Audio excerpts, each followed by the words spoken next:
Welcome, residents, to the Dr. DC podcast. My name is producer Was it recording Richard. that whole time? Sorry. Yes. Cut that out.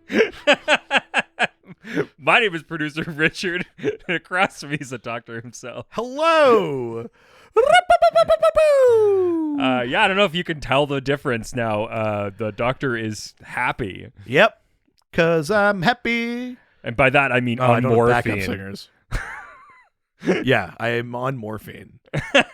That's not a euphemism. No. I'm just taking morphine. You're just like on I have morphine, yeah. Yeah. It's been great fiend. Yeah.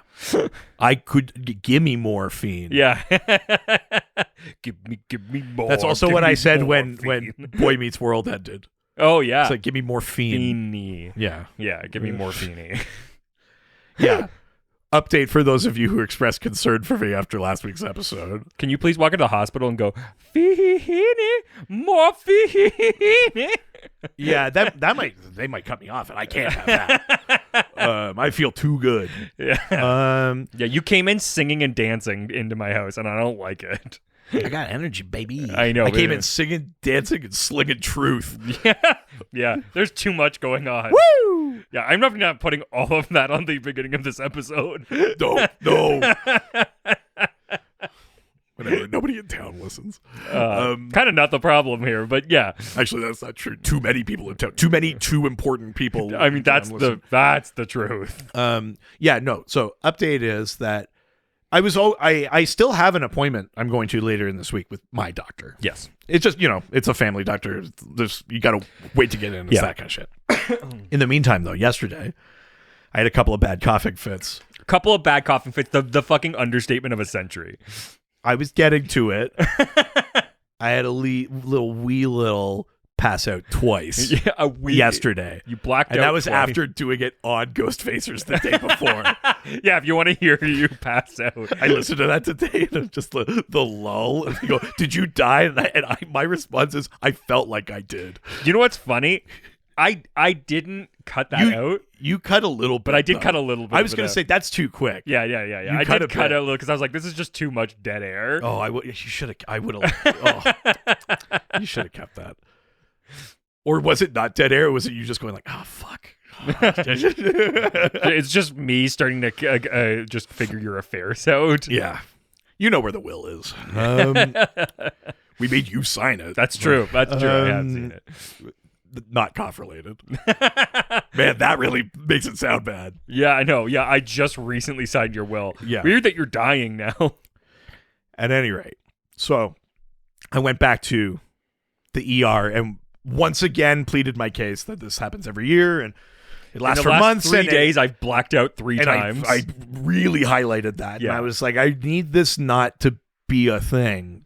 I can't black out while I'm driving. I think I literally said I can't live like this, which is like just skirting the line, I think, of me being able to leave the hospital that day. I mean, sure, yes.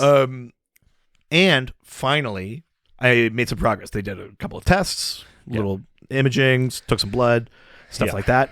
And I got like some ramped up prescriptions to the point that I haven't told you this yet. Oh. I brought my prescription to the pharmacy. Yes.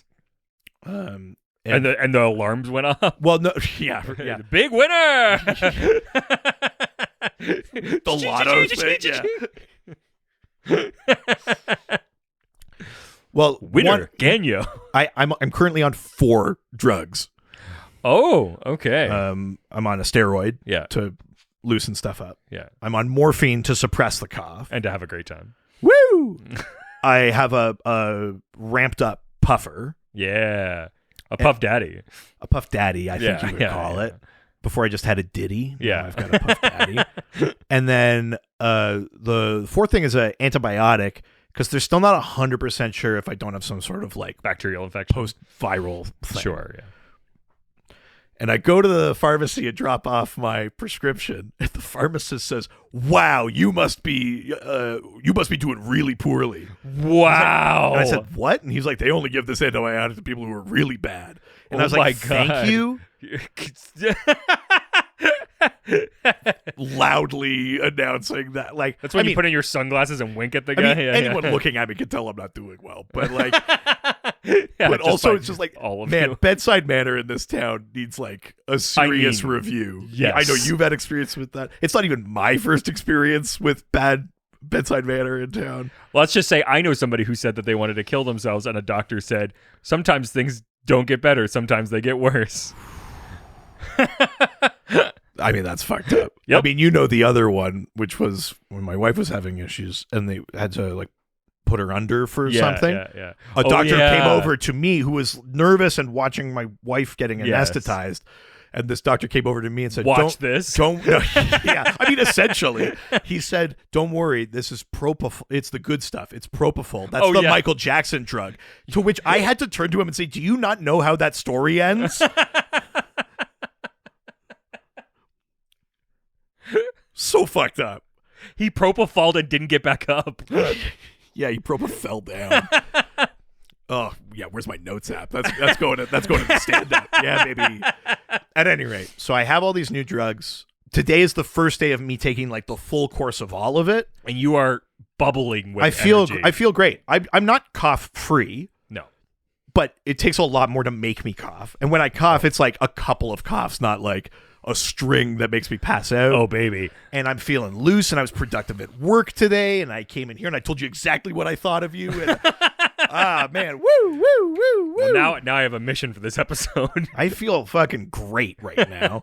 And I brought a couple of the drugs with me because I'll have to re-up between this and the double. Oh, hell yeah. He's going to be dropping. I'm going to be freshly fiend by the time we're recording the double. Excuse me while I kiss this guy. Which I think exactly what I texted you when you told me you were on morphine. I was singing in the car on the way over here, like full voice. No, like, I feel great. I haven't felt this good in my life. Ever. Yeah. No. Who would have thought so many drugs could make you feel great? Hey, I said this to you downstairs, and I've said it on the podcast before.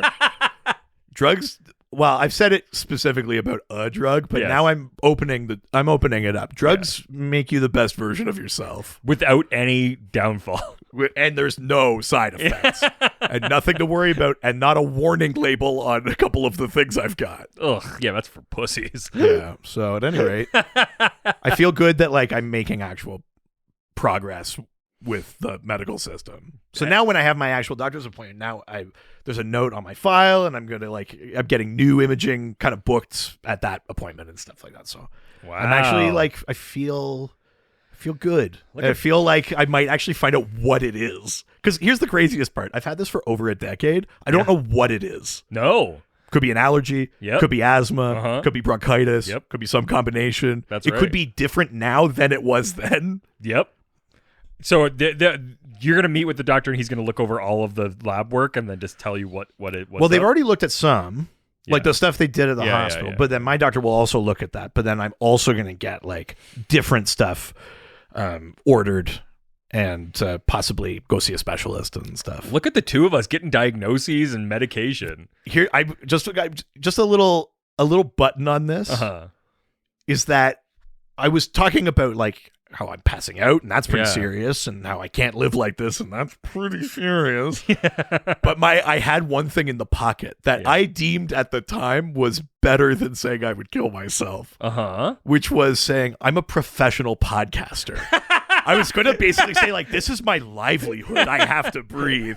And then I was like, Jesus, that's like such an A, a lie, and B, if they were like, "Oh, really? Well, what's your podcast?" I'd be like ashamed to say. But also, like, one is saying you would kill yourself. The other one's making the other person want to kill you. Yeah, true. They're kind of at cross purposes. Yeah. But I had that like in my back. That was my back pocket. That's move. Because I was going to be like, "This is my livelihood. Fix my chest." I'm white. That was like my strategy going in. Wow. So the two of us are getting healthy and finally fixing things that we've had issues our entire lives. Hashtag last year of the podcast.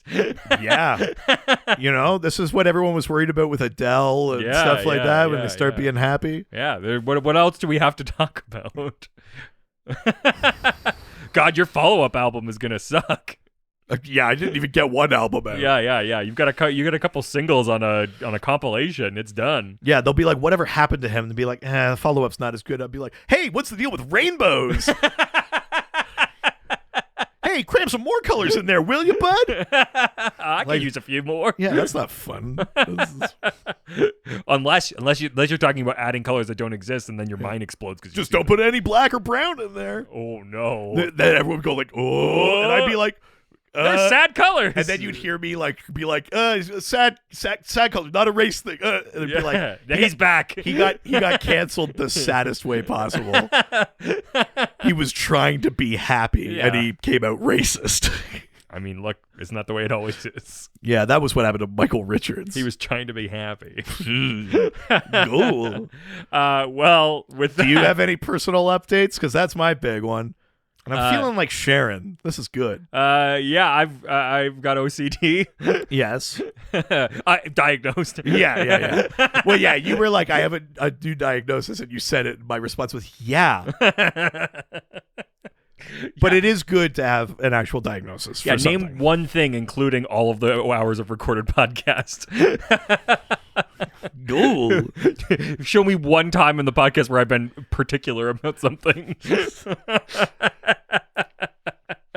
So funny. Yeah, and I've got I'm gonna go for barista training. Yeah, which, that kind of sounds like a step back career-wise, but yeah, but I own the cafe and the coffee. But that's what I company. mean. There's important context. Yeah. Important context to that. It's a new business venture. Yes. For which you are receiving training. Yeah. Which is very cool. I took time off for a mental breakdown, and now I'm doing. And you were like, more with work. all this time off, I should have work to do. Yes, it's great, and I'm definitely not going to put it towards just going to submit this. I'm gonna make one of those like audio clips that I do for the episode, but I'm just gonna send it straight to your therapist. Oh, you don't think she knows? Oh God, she doesn't listen, does she? She's a number one fan. She's Yokro. Oh my God. Listen, I love Yokro. Yeah. I don't know that that's the resident I would want to find out as a therapist. Step into the stump. Yokro is kind of like a little bit of chaos energy. Sure. I think I'd hope more for like a Crimson Raven or someone, Step into the stump. Stump therapy.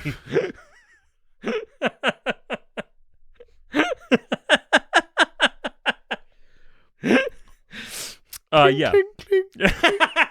Oh, this is gonna make me crazy. I'm so sorry. Stop. Yeah. So we're both fixing our bodies and minds. Yeah. Things are good. Yeah, they're good. Each week we talk about the weird and wonderful world of DC while fielding questions from listeners like you. Have we seriously not done that bit yet? Yeah. God, we're really blank checking this. I know. And I'm David. That's kind of amazing. I like it. I like this for us. Yeah. That might be the longest one we've ever done. Yeah, that's like 12 minutes. 16, yeah. Wow. Well, yeah, but the first 4 you have to cut. Oh, that's that's true. Yeah. This episode, we're talking about the Hive. Here's the craziest bit of this. So obviously, it's still Doctober. Ooh. Nice. Happy Halloween. Joke from a different podcast. We're talking about villain teams all month long. That's right. And we're talking about the Hive today.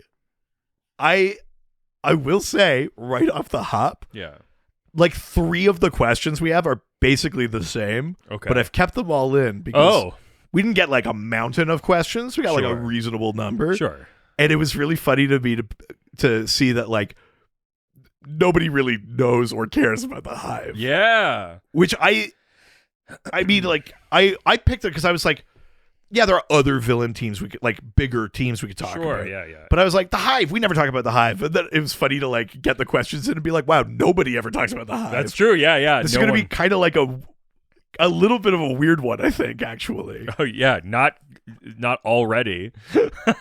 No, everything else has been totally normal. Yeah, talking about our mental health and physical health issues. Yeah, and how they're over. Yeah, we're fixed. Mission accomplished. Yeah, we know what they are. So Bush style. Mission accomplished. We did it. It's done. That's right. There's not years of cleanup following this. Look, fool me once. That's actually probably a great metaphor for this. I mean, Jesus. Unfortunately. Yeah. Watch our physical and mental capacities slowly dissolve. And then when we get better, the podcast is over. Yeah. Hashtag mission accomplished. Yeah. Hashtag last year of the podcast. One way or another. Oh my God. That's right. Well, why don't we get into the questions about the Hive? Before we do, Yeah. is this a team in any of the No. books you've read or like No. stuff you've been collecting and just looking at and not reading? Have you Weird that you would mention that. Oh, I don't know. It's fine. Fine, I'll read all of them in order. Doesn't it bother you that you haven't read them all? So toxic. So fucked up. As if it was the first time you've done that. You say you're OCD, but you have no problem just leaving these unread. You know See ya, and I just like leave the house. One of the conversations I had with the doctor about my OCD was, I was like, it's funny because my friend gives me a hard time because I have like comic books on the ground and stuff. But I was like, but the problem is that like first I need this and then I need to do this and then I need to do this and then I can do this and then I can put the comics away. And I was like, and then I thought, maybe this is part of the problem. I mean, I'm glad I could contribute to the diagnosis. Yeah. See, my gentle ribbing was positive. Yeah. Your Honor. Yeah. You had to break him down so you could build him back up. Like any fine racehorse. Yeah. Yeah, now I'm rideable. Yeah. And then you'll be glue for me to sniff, and I'll feel great. Because you'll have drugs. Yep. Hey, we all win. This is a fun joke, right? This is good. It's as fun as me talking about killing myself that one episode. So. Oh, yeah. Is this good to hear? Yeah. Are you enjoying this? Is this content? So the Hive. Yeah, baby. I've never heard of them before. Let's find out more about them. Yeah, so Hive, before we get into questions, Hive is an acronym. Yeah, H.I.V.E. Yikes. Hematobin. Hematobin? I don't know. Hematomin? What is that? Well, no, HIV is human immunodeficiency virus or something like that. Cool. I think. That seems like an extra level. No, H can't be human. I don't know. I'm not a doctor. So Hive stands for the Hierarchy of International Vengeance and Extermination. It's changing in the DC universe. Yeah. The Hive is changing. Yeah, that's right. The hierarchy. We're seeing that on Sunday, baby. That's right. We are. We got tickets. If I'm still here. Wow. I mean, if you're not, just let me know. I'll bring someone else. I mean, I'll miss you. Yeah, I'll bring morphine. Yeah. Or I'll bring my new best friend. I'll bring you Weekend at Bernie's style. Hey, there we go. Yeah. This is the right energy I wanted for this episode because the Hive is a weird one. And so it's good to have external things to laugh about. You know, like death. So, do you want to get to the questions? Yeah, let's do it. Okay. I'm happy and Stop. excited I don't to like be here. The tone is freaking me out. I feel like you're going to kill me after this. Why? What do you mean, buddy? Yeah. It makes me uncomfortable. Come on. What a fun romp we're on. I don't like this. You're supposed to be sad. A bunch of fucking crickets crawl out of my skull. There, that would make more sense. You've depressed the entire comedy community in the Yukon. You can't suddenly get happy. This is my heel turn, though. Yeah. They were like, well, if he can make depressing comedy, we all can. Yes. And then I'm going to come out be like fucking Jim Gaffigan. What is funny though is that you've made so many people depressed and their all their comedy has been depressed, but like not everybody can pull it off, and so there's just a lot of sad people on stage. It does sort of feel like we're all working through stuff, but I think that's also the COVID of it all. Sure. Yeah, not your influence. Hashtag not me.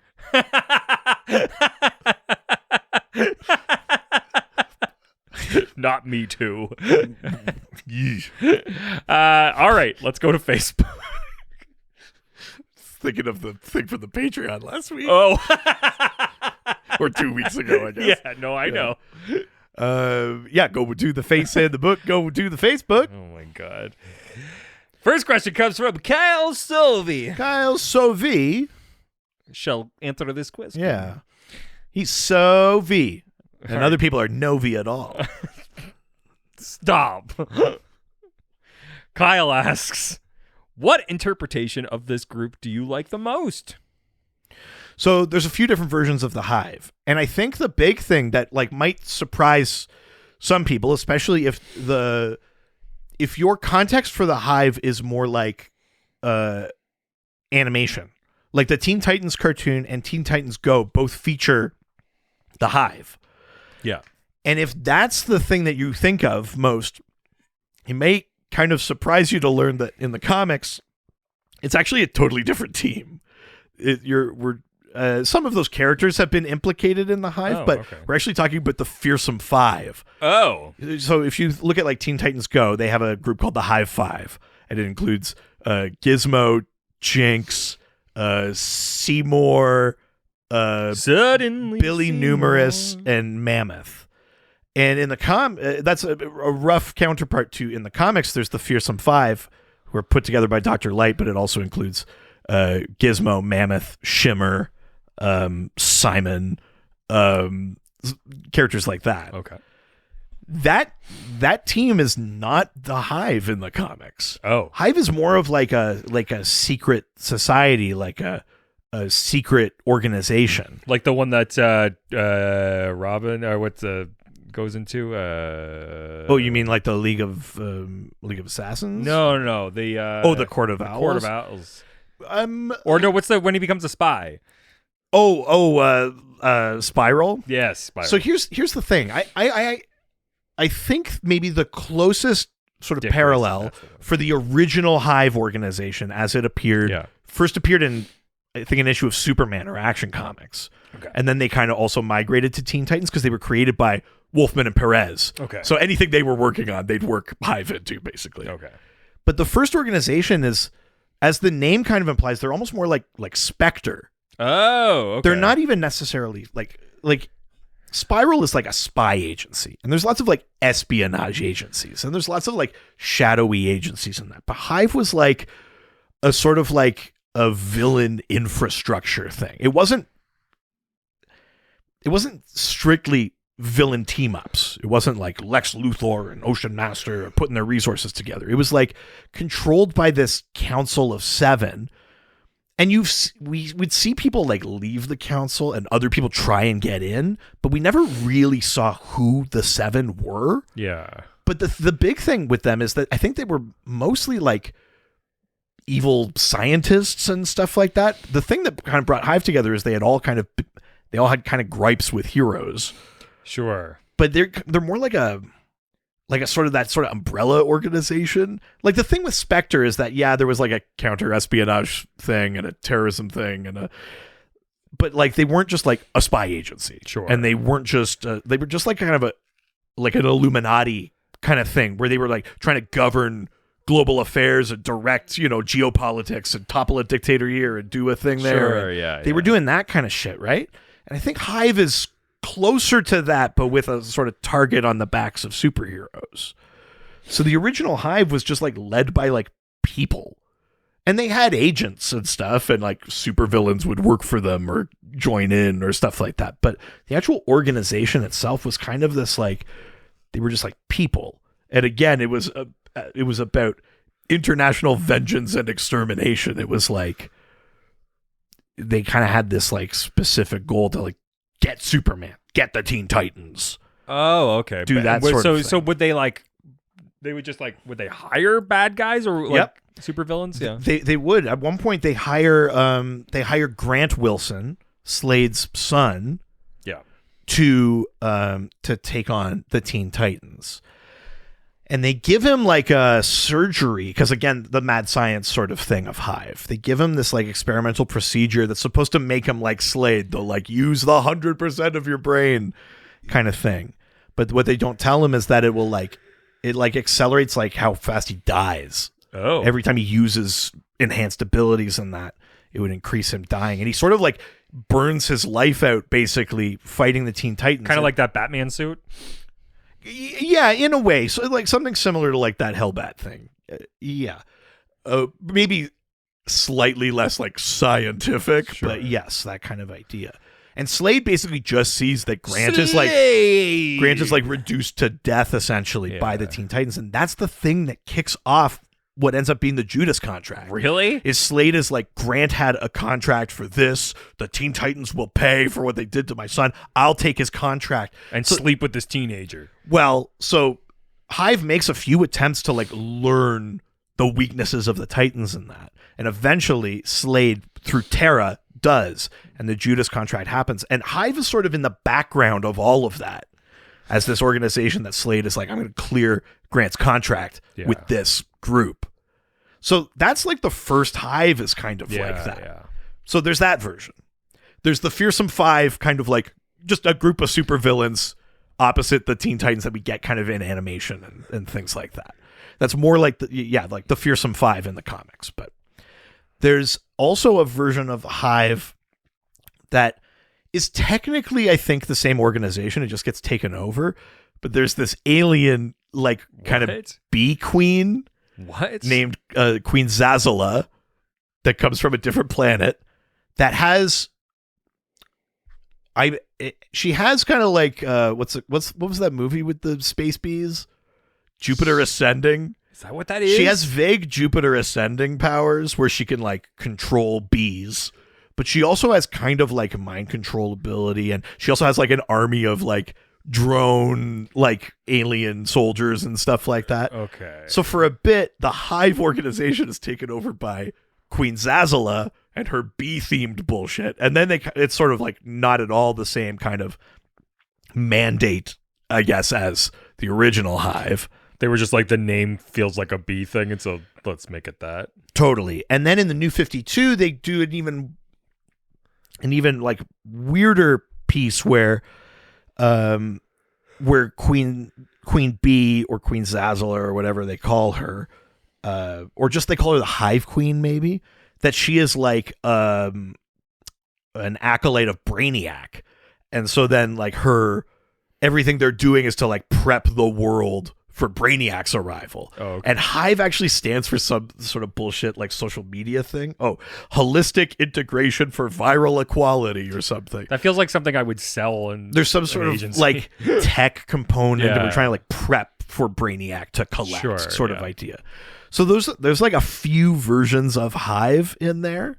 My favorite one is probably what is actually the Fearsome Five. The original, or no? It's like the thing that I like from like Teen Titans. It's like the group of villains, Gizmo and you Mammoth don't like just like Shimmer. a vague organization run by people. I don't dislike it, but I think there's a reason that version of the Hive doesn't really stick. Yeah. And I think maybe it's that there's just too many of those kind of organizations, like just shadow organizations. Sure. And it might also be that it's maybe too narrow a focus, that they were like, get Superman, get the Teen Titans, as opposed to like having like a mandate as an organization beyond that. Yeah. They should be more like Spectre kind of thing. And I think that's the setup, but then the practice is it's always so targeted that it doesn't really work for me. All right. Yeah. Next question. Also, we went from Kyle Sovi to Ryan Putney. Oh, Putney Sovi. Continue. Well, listen, depending on how far away you are, you might actually want a chipney instead of Putney. Golf. Baby. Yeah, you should get sad again. Ryan, did you hear that Jonah Hill is going to play John Daly in a biopic? What? They're making a John Daly biopic. Why? I actually think it's great casting, but I don't know why we're making a John Daly biopic. No Tiger biopic yet. No. John Daly, baby. Weird. I mean, he's kind of, he's the guy who's hits his drives off a beer, that drinks the beer. Is that a thing? Oh, yeah. John Daly is like the drunk uncle of the PGA Tour. Huh. He's always wearing these like bright colored fucking like Zubaz and shit. Weird. John Daly is a party animal. I mean, I do like that. Yeah. Ryan asks, so which members of the Hive are both in the comics and the Teen Titans cartoons. If none of the ones in the cartoon have ever been in the comics, who would you really want to be a part of the main continuity? Ooh, interesting.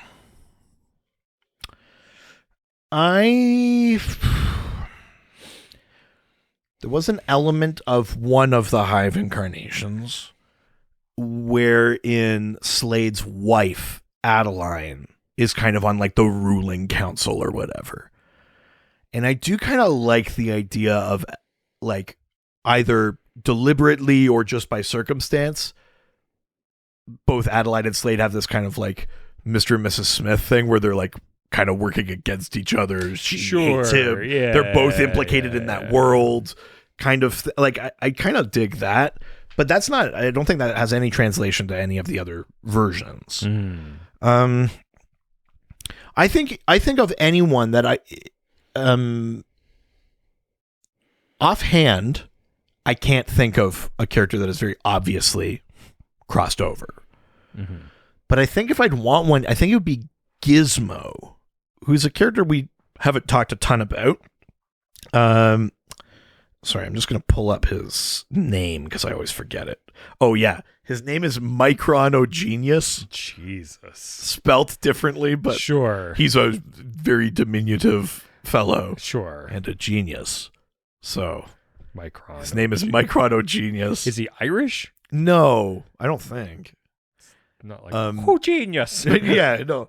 Oh, they got away with my evil plan. Yeah. No, nice. I don't think there's anything like that. He has an ability that I don't know where it stands in current continuity, if it's just that he's good at it or if it's like an actual meta ability. But he's sort of like he can make anything out of anything. Okay. Kind of like a MacGyver. That's the name I think of. He can like make high-tech things out of low-tech things. He can make gadgets. So he always has insane gadgets and tech and things like that, but he's this very kind of like short stature guy. On the Teen Titans Go cartoon, they always like call him a little baby or whatever, which is like probably, if you zoom out, it's probably ableist. Sure. But I think Gizmo would make sense though if we take like an idea of the commonalities between all of these Hive things and carry that like mad scientist thing forward from the first version. I think having Gizmo on the team or an agent of Hive, whether or not he's like in charge or just kind of like on their payroll, makes sense to have at the heart of it some sort of like, do you know what I'm thinking of? I'm thinking of Oolong Island. Like that island where all the mad scientists went and they made their own country kind of thing. Yeah. I think Hive should be kind of like that. I like that. Like somewhere between Oolong Island and Spectre is what I think Hive should be. Yeah. And to do that, I think you need a character like Gizmo, which would be the crossover from your kind of animated version that's more like the Fearsome Five, and then your comics version that's more like a secret society kind of counter-espionage kind of vague thing. What's the evil organization in the Harley Quinn show? Wait, which one?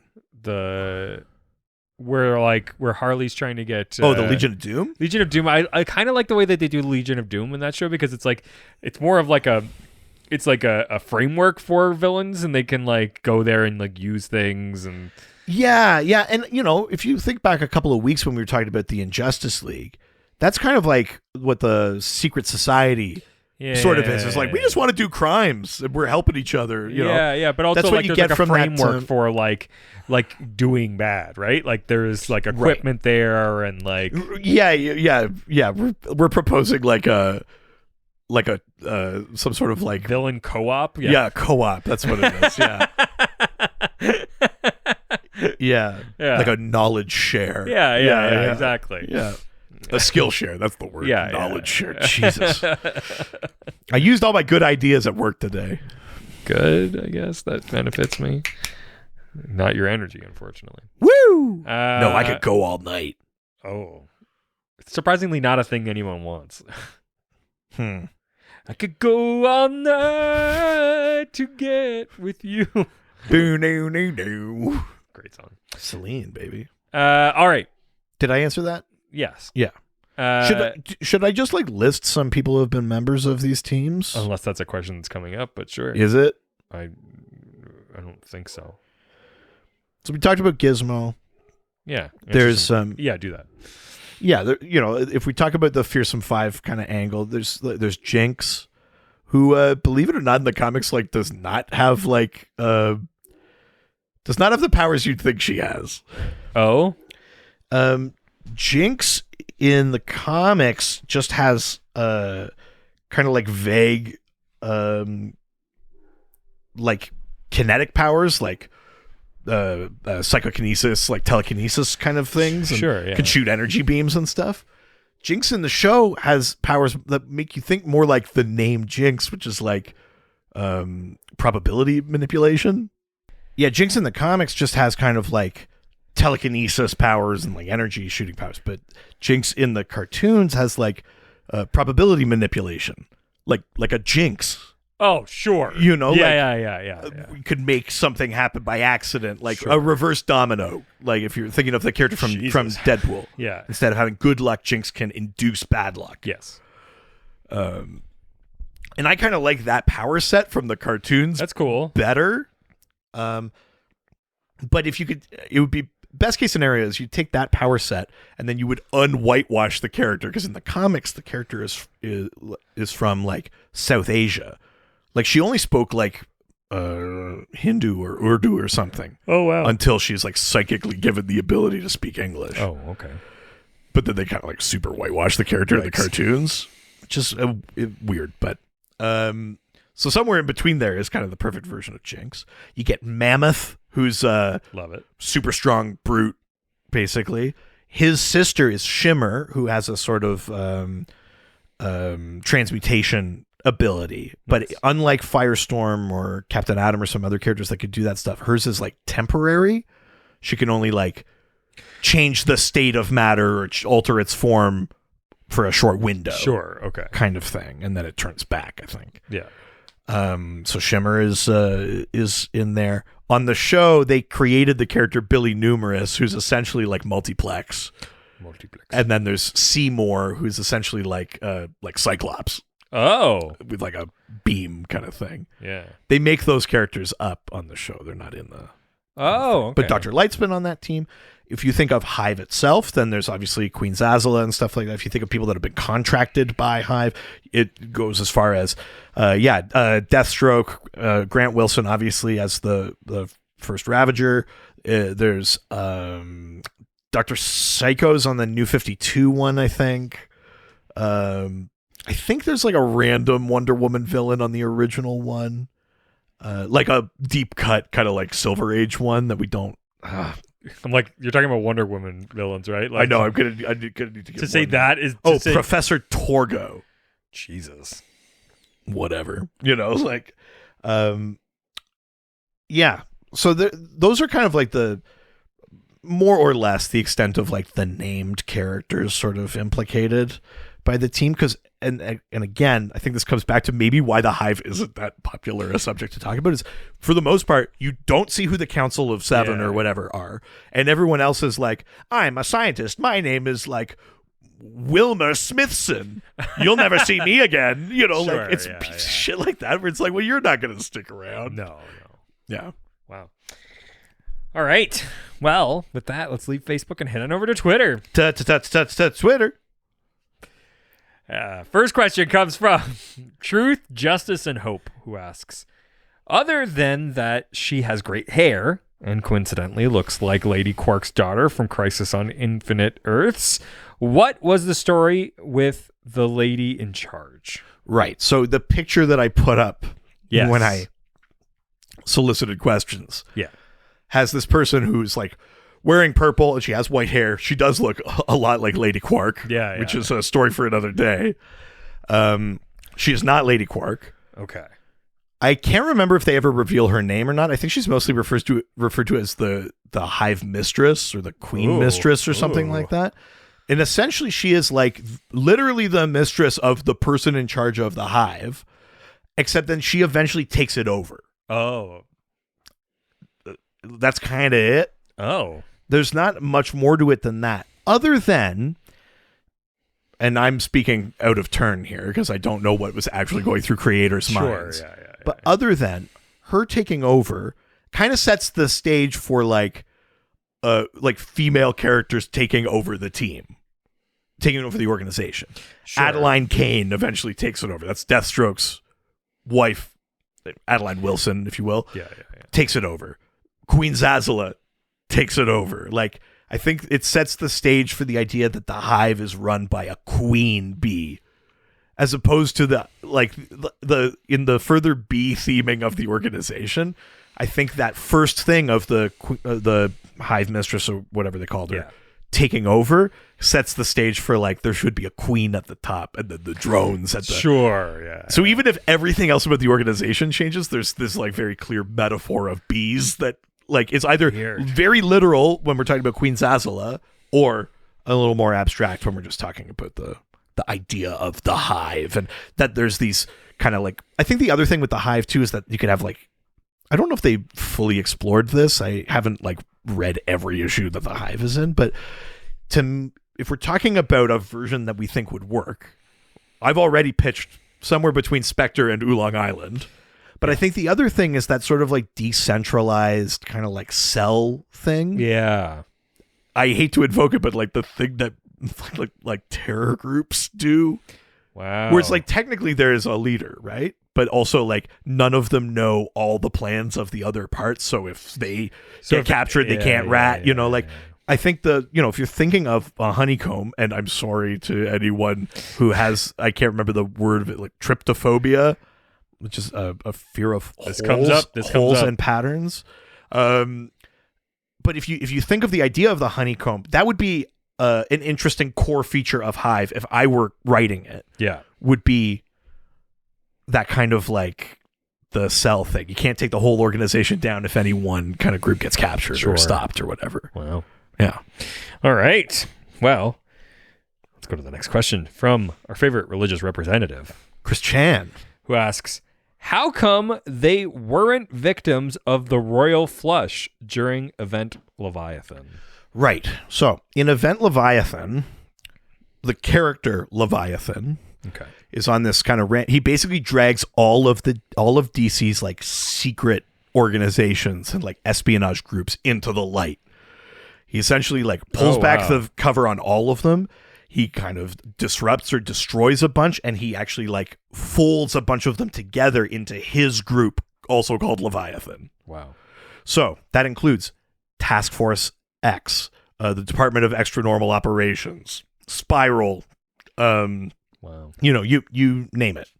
Bunch of these secret organizations all kind of get drawn into the light and either absorbed by Leviathan or destroyed. Hive does not get mentioned, certainly not in a way that I remember. Part of that might be that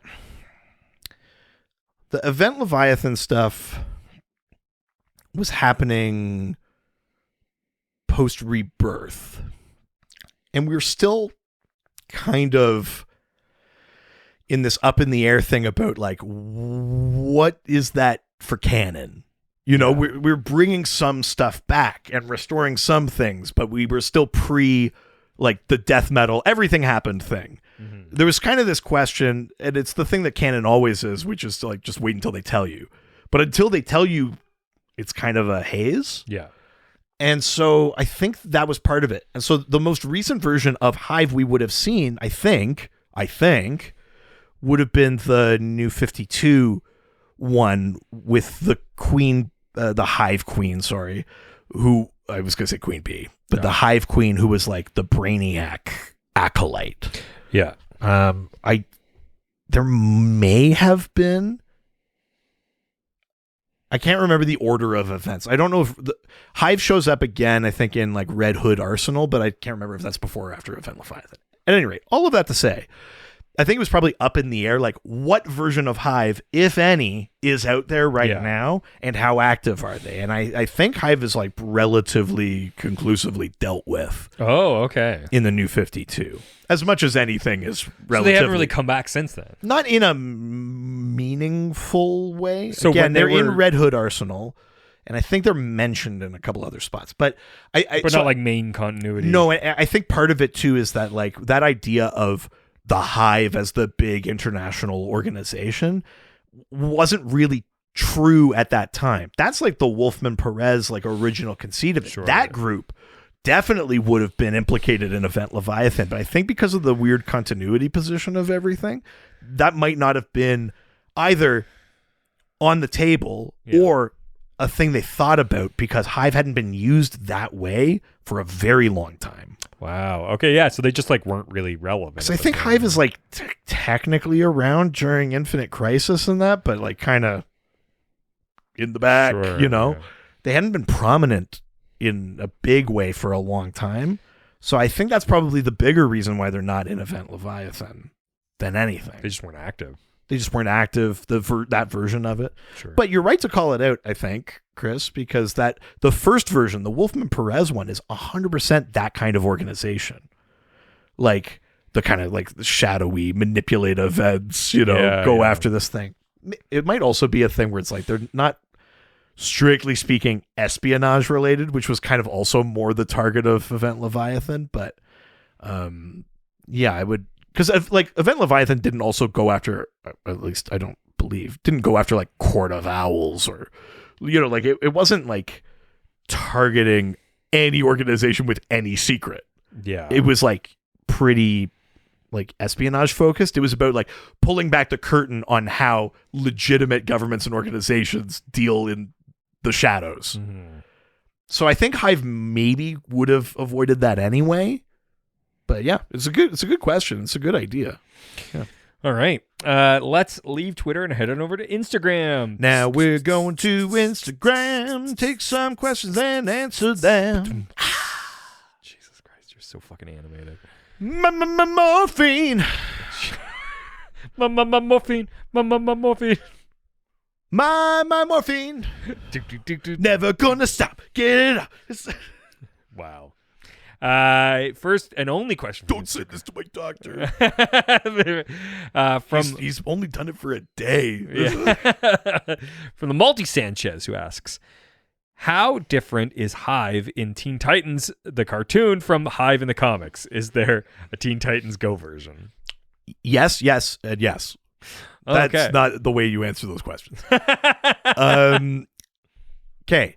We've talked about how the one that you see in Teen Titans Go, the H.I.V.E, as they're called, are a sort of they're kind of just like the anti-Titans, right? They're a group of villains that live together in a big H-shaped, base. They do villainy things. They hang out. They have ice cream. But it's also Teen Titans Go, right? So they're having these kind of like parasocial relationships with each other and these kind of mirroring relationships with each other and that sort of thing. But the H.I.V.E as a group come together in the Teen Titans cartoon, like the original one before Teen Titans Go. And so that group that becomes the sort of just like anti-Titans in Teen Titans Go, when they come together in the original Titans cartoon, they come out of a thing called the Hive Academy, which was sort of like a supervillain school.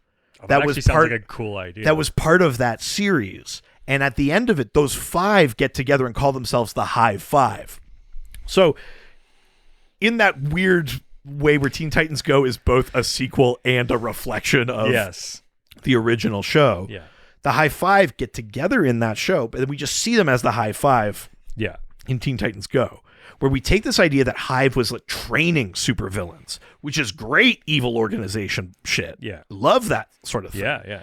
And then make a great and TV then show. From that, taking the idea that like this group gets together and they become just reverse Titans. Yeah. In their big H-shaped so funny house and everything, like all that kind of bullshit. So yes, there's a version in Teen Titans Go.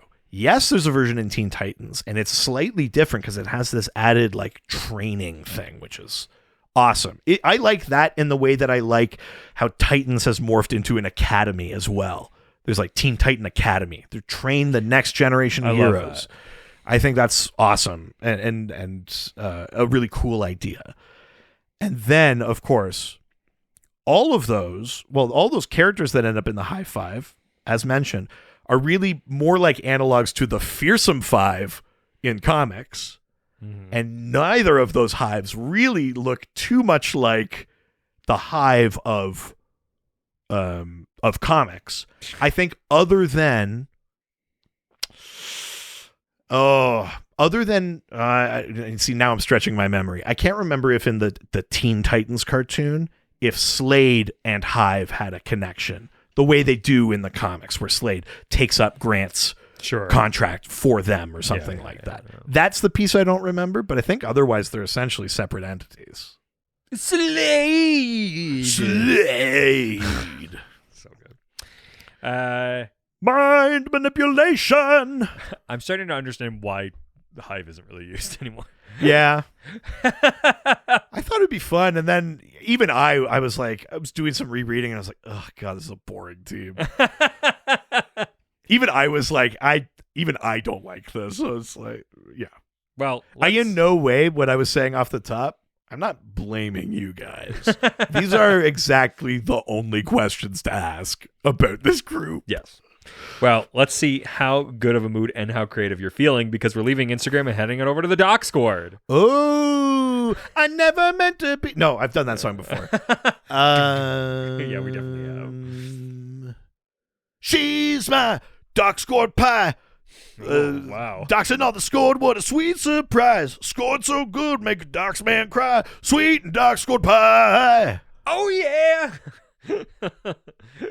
Sweet Doc Squad pie. Doc's my scored, my wayward Docs. Wow. Okay. You'll be scored when scored is Doc's. This is too much. Doc's my weary scored to rest.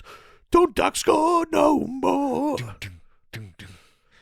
Doc score, Doc score, Doc score, Doc score, Doc score, Doc score, Doc score, Doc score, Doc score, Doc score, Doc score,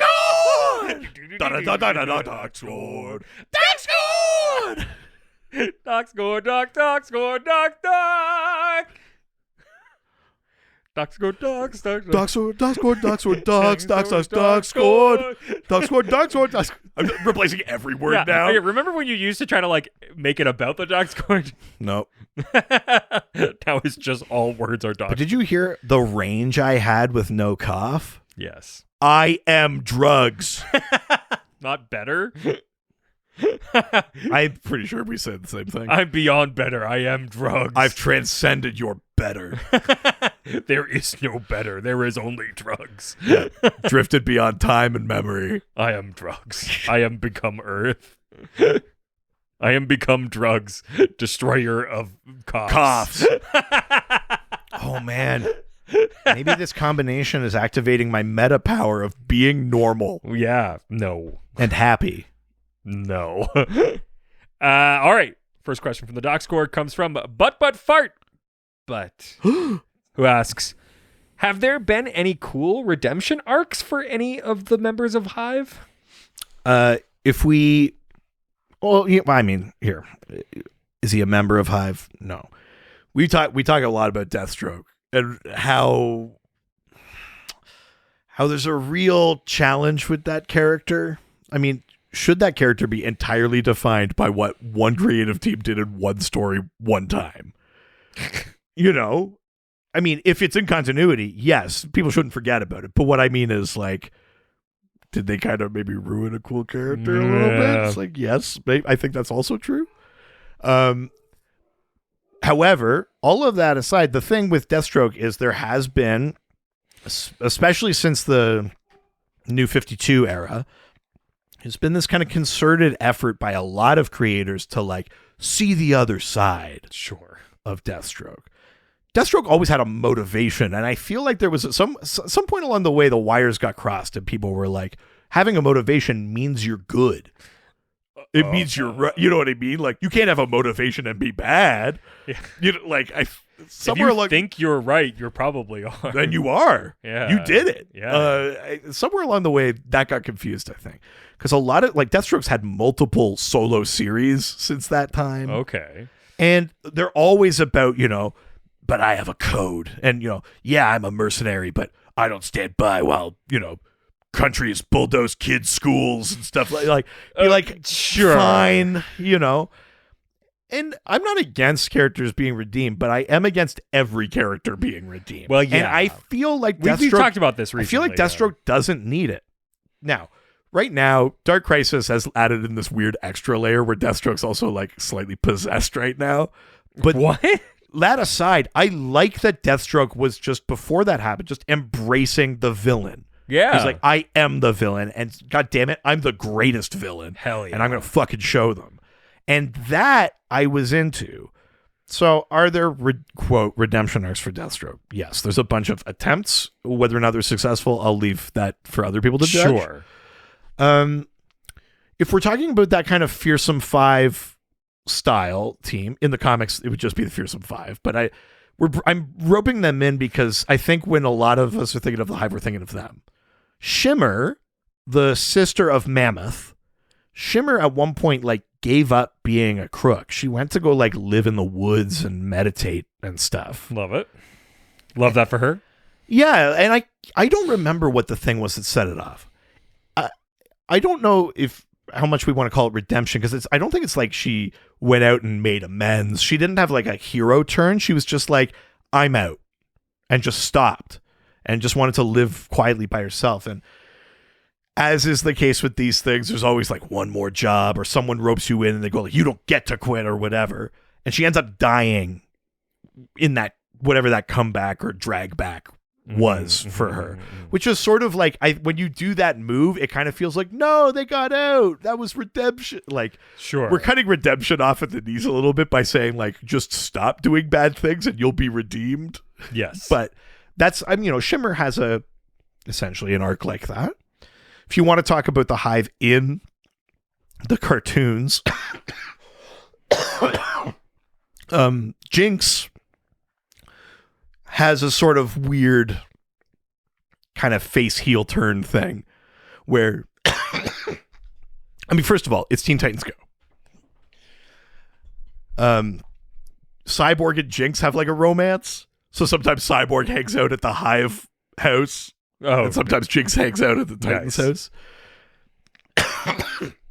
But she also has like a girls' night kind of like friendship with Raven and Starfire, and also with like Terra and Ravager. Oh, that's awesome. So there's like a couple of villains, a sort of anti-hero and two heroes. And sometimes they go on adventures together, and it's that sort of thing where it's like the girl bond is stronger than whatever the hero villain bullshit is. Yeah. There'll never be a girl bond. Yikes. Oof. And so that's kind of like a fun thing. Again, I don't know that I'd call that redemption. Sure. I'll do one more, I wouldn't call that redemption, answer to this redemption question. Sure. Which is that Fearsome Five team that Dr. Light puts together. Dr. Light was like a joke villain that the Teen Titans would kick the shit out of all the time. He was easy to beat. He like children were beating him regularly. Yeah. The retcon of that is Identity Crisis, where we learn that like he wasn't always that way. He used to be a maniacal rapist. And then after he attacks Sudibni, Zatanna not only wipes his memory, but kind of like magically lobotomizes him. She like makes him the joke villain he is. Oh, wow. That's the retcon of Identity Crisis, is that they were manipulating certain villains and stuff like that. Yeah. That was the book's way of like being like, and that's why he was a joke villain. But there's a in-story, in-continuity repercussion to that, right? So then the closest Dr. Light gets to a, quote, redemption is that for a brief bit, he is magically lobotomized so that the worst, most evil parts of him don't exist. Wow. That's not really a redemption because he's done no work There's no amends made. All the bad things happened. They just covered them up. Mm-hmm. So again, not a redemption, but if we're talking about like veering in and out of these things. Yeah. Unfortunately for the Hive organization, there's so many unnamed or just random characters. It's like, who could care? Yeah. But yeah. All right, let's go to the next question from Mullet Overlord, who asks, what the hell was up with Hive in Arrow, and what were its biggest differences from the original? This is a version we haven't talked about yet. Mm-hmm. Hive is in Arrow. They're in season 4 of Arrow. Although I think they are mentioned initially in season 3.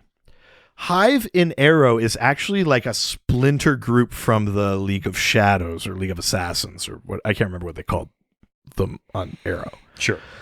Ra's al Ghul describes Damien Dark, who was played by Neil McDonough, great character actor, and really great villain on that show, even though season 4 is like one of the weakest seasons of Arrow. It unequivocally is the weakest season of Arrow, I think. You mean all of it? No, I think, you know what? Listen, I've watched through a few bad seasons of Flash. I think I owe Arrow an apology. Okay.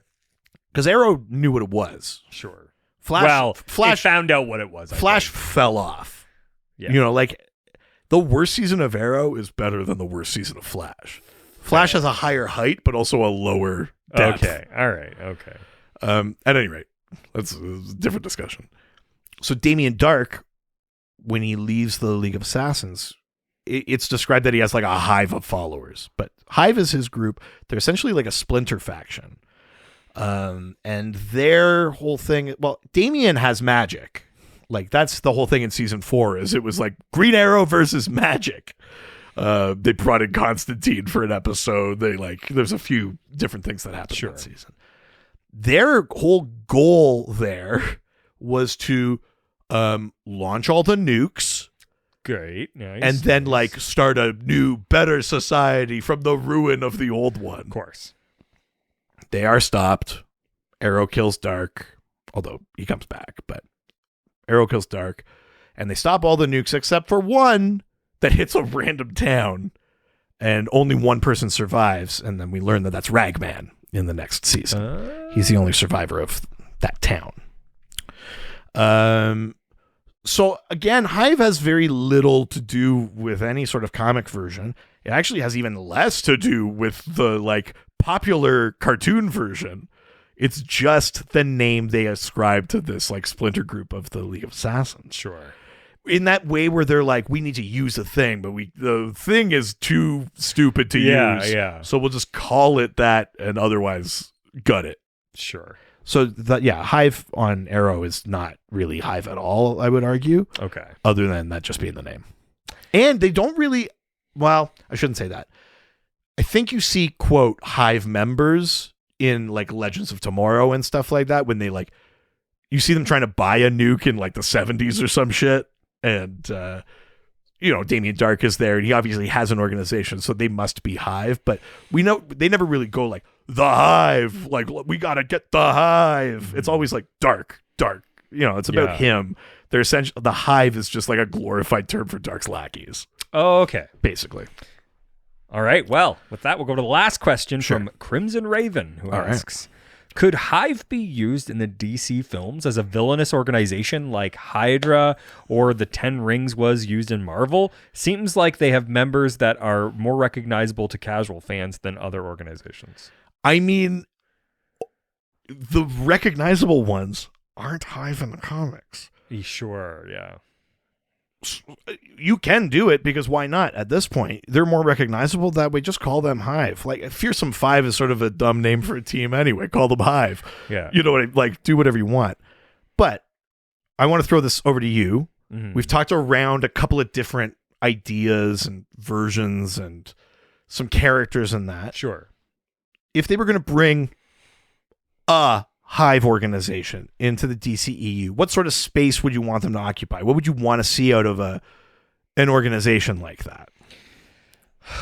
I mean, that's interesting. I think that if something like that was going to be in DC, I would definitely want it to be either the version of it that we had sort of talked about, which was like, oh, we found out that there was like kind of like what they do in Despicable Me, where there's the oh right, like the anti-villain league, yeah, but the villain version, yeah, something like that, where it's sort of like a framework to help villainry. So it's like a bank and like that kind of thing, right?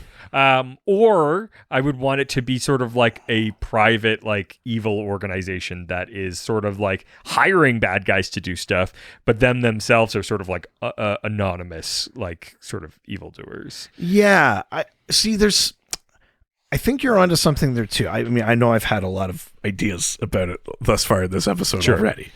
You know, I always liked the mad science thing. At one point in the comics, I think Hive had like, they were hoarding kryptonite, like a bunch of kryptonite and stuff. Like, I like the idea of like, they have the minds, but they're not necessarily as evil as like a supervillain team, or B as ambitious as like a take over the world group or a like spy agency. They're kind of like semi-casual. Like they feel in the sphere of secret organizations the way the rogues feel in supervillains to me. Sure. So I like the idea that you kind of threw out there a bit, the sort of anonymous thing of like Lex Luthor can kind of handle himself. Yeah. And he's got his villain teams and secret society and the kind of big Legion of Doom, the bigger kind of guns. Even if the secret society is like, it's me, Clue Master and Toy Man. And they're still like, they're villains. Yeah. I think there's something interesting about the sort of like banal evil, like of like corporate evil of that kind of thing. It's a thing that I liked in the Rebirth Green Arrow series with an organization called the Ninth Circle, which was essentially like a villain bank.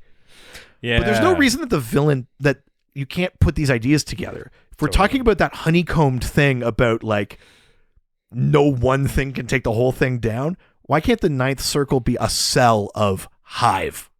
Yeah. And then maybe there's like the way in Post Infinite Crisis or whatever, was it post or pre? Whenever it was at, oh no, it's in Identity Crisis, I think. The way Calculator was like, he was like, all right, like Captain Boomerang, I'll get you a job. And like he was like a broker for like someone needed like a hit done, and Calculator was like, you could do this one, Captain Boomerang. So there's like Ninth Circle, you're a cell of Hive. A villain job board, you're a cell of like villain indeed. You know, you're a cell of Hive. You're all incels. Uh-oh. Oolong Island, you're a cell of Hive. I think there is a way. This idea is spiraling too big for the DCEU. Sure. But in the comics, I do think there is a way to make Hive relevant again, while also like not undoing the interesting ideas other people have had that are more interesting than the original Hive. I love like that. the Ninth Circle and Oolong Island and shit like that. Yeah. There's a way to make that one umbrella. So then if we take that and sort of scale it back a bit to movies, it could be the sort of thing where it's like, this is more interconnected than DC is currently, but let's take The Rock at face value when he says we're entering a new era or whatever. You just start setting up, you know, like if that Black Canary series actually makes it to production and makes it to being released, and supposedly Green Arrow is like going to be in it, set up the Ninth Circle, the villain bank thing. Use that. Over here in a different movie, another Suicide Squad movie, set up Oolong Island, the mad scientist thing. That's a great Suicide Squad bullshit. Set those things up, and then in like a Justice League movie, have them fight the Hive. Yeah. The Hive is this bigger, or in a Batman movie or in a whatever. There's the infrastructure behind it. Yeah. And you don't have to super connect them other than that sort of, you could, I mean, I make fun of it, but you could do the bullshit like Spectre thing of like, I was the architect of all your pain. Yeah, you just do that thing and you go like, all right, sure. I love that. I think that works and kind of satisfies a lot of those things that we've been talking about. Because if there's like a thesis I have after doing this episode, it's that the Hive, the original Hive, the Wolfman Perez Hive, is like fine, but not a great idea. And since then, other people have had better versions of pieces of that idea. Yeah. And the only way to me to make Hive worth it is to not lose those better versions of the idea and put them all under the umbrella. Yeah. Or abandon that entirely and it's only Alien Bee Queen from now on. It's like it's just a literal like color spaceship the Hive. Sure. If it's an organization, you got to go this way. Yeah. Or you just go like, fuck it, be aliens. And you Sure. just do that. Make shit, it bonkers. You know? Love that. Yeah. All right. Well, that's the Hive. Baby. But we are not done. No, we're never done. I could go all night. Oh, we'll see, because it's time to play everybody's favorite game. I feel great about this. Icarus. Watch me get it in one. Babe Ruth, calling my shot. All right. Can you guess the name of the character based on someone who does not read comic books can describe that character to us? If you don't know how this game is played, I send a image of a DC character to my wife who does not read comic books, nor does she care for them. She sends back 4 clues describing what she sees. And I never feel bad about it. Nope. It makes me feel great. Yep. First clue of 4. Go Your on, Honor. ask me a question. As he puts the giant Reverse light on me. interrogation. Shine a light directly into your eyes. It's like, yeah, come on, interrogate me. Okay.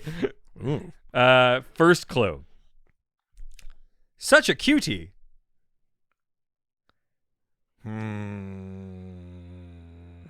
Such a cutie.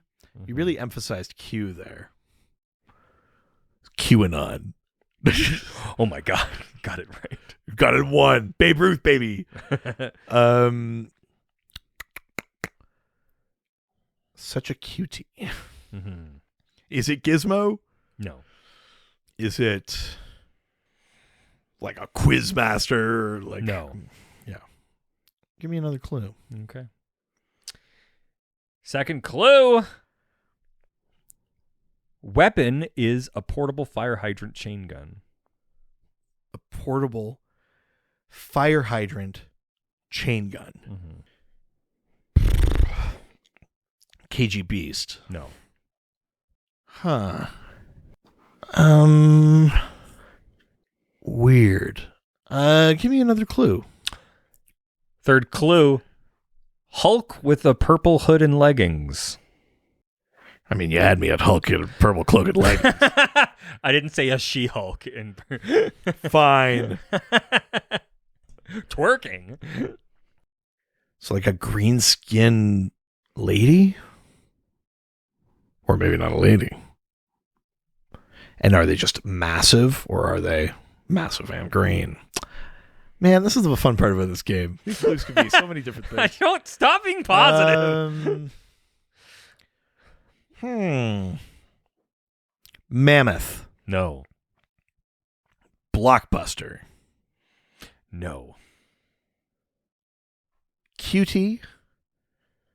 Portable fire hydrant chain gun.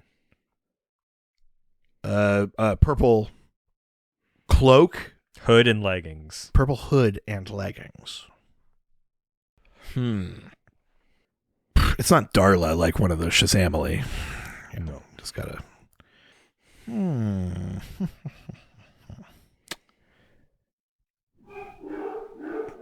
Give me the last clue. Last clue.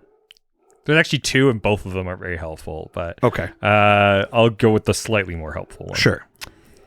My dogs are barking like crazy tonight, and I don't know why. Has letters with 3 different fonts. Oh, is this like the question mark? Like one of Riddler's like hench people? No. Okay. I'm Fine. going to go check this one time. All right. Okay. Cutie. Portable fire hydrant chain gun. A purple hood and leggings. Yeah. A Hulk in purple hood and leggings. Yeah. And 3 letters in different fonts, or a letter 3 times in different fonts. Has letters with 3 different fonts. Has letters with 3 different fonts. Do you want the really unhelpful clue? I mean, if it's that unhelpful, sure, why not? the most unhelpful clue is Junkretchen mouth. Oh, is it Desaad? No. Is it Yeah, what's a character with Bell's palsy? I don't think this. I think it was just a drawing. Or is he decision. choke holding a protester or something?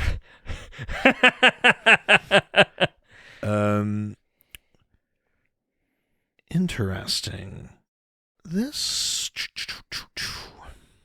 I don't know. Oh my god. I don't. Should I know this? I mean, I don't know. But I mean, like, is It's this not like like a a- big no, character no, and no, I'm no, really no. whiffing it, or No. okay, all right, No. yeah, I don't know. I'll give you a Richard clue. Sure. This character's name is me on the PC in 1997. You on the PC On a PC in 1997. Dicky boy.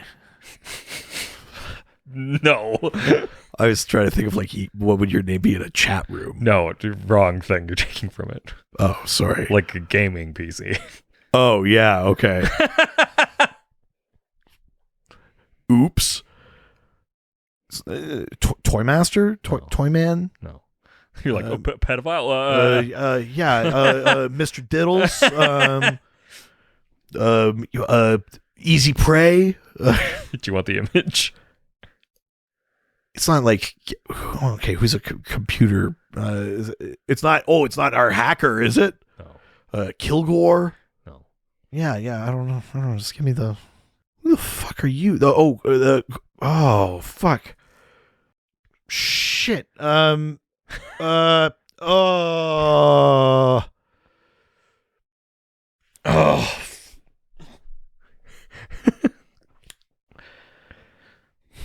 Shit, I'm not gonna think of it. It's me in 1997, baby. It's Quake Master. Wow. Quake Master is good clue, by the way. Quake Master, that's a tough one. That's even weirder than going to like the Geomancer or something like that. Yeah.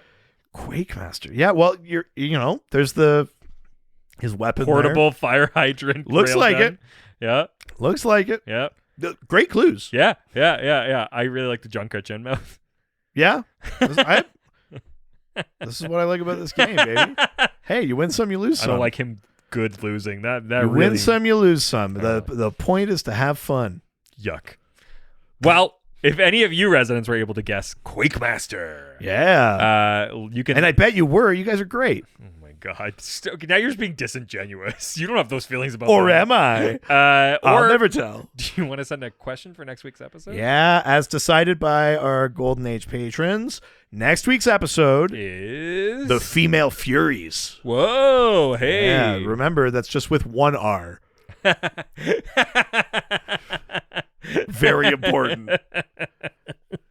Oh, too bad. All my little foxies out there. Yeah. Well, you can send those questions to our various social media platforms like our Facebook, Dr. DC Podcast. our Twitter, At Dr. DC. our Instagram, Dr. DC Podcast. our email. Dr. DC Podcast at gmail.com.